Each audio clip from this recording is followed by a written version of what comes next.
We have live team coverage for you of the continued support for frontline workers and the work to get students through the final stretch of the school year. First, Fox 23's Mariah Ellis reporting live with a local restaurant's decision not to open today. Mariah. Yes, many of those businesses were excited after taking that financial hit. However, I did speak to one owner who says they're taking caution, still waiting for that right moment.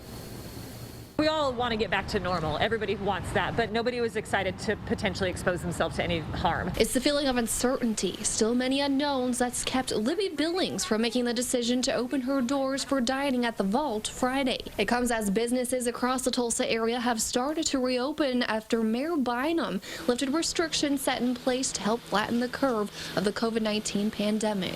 They're living paycheck to paycheck, or even businesses that can't sustain with a couple weeks without sales. Billings says they received relief from the Payment Protection Program to continue to pay their employees while closed. She says even so, there's no doubt they suffered a financial loss, but it was more of a risk and investment to take the gamble. Specifically with the Vault, because we've been closed, it's expensive to buy all the ingredients and we don't have like freezer spaces. So we need to be sure, because the governor did say that it's going to phase, but if they're going to open in phases, but if the numbers spike, they'll close again. I can't really afford to buy a bunch of food only to be closed again in 2 or 4 weeks. The owner of the business says it was important to take into consideration the concerns and worries of her employees, and in the end, their decision came without hesitation. The loss of a couple weeks of sales is not nearly the same as the loss of a life, or if it really is as bad as it could be. And so for me, it just made sense to we're going to be okay, even if we're closed for a couple more weeks.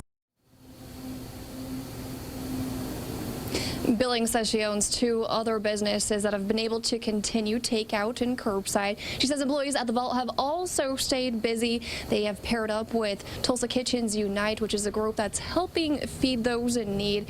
They say that they're waiting at least a couple more weeks to make that close decision. Covering News That Matters, Mariah Ellis, Fox 23 News.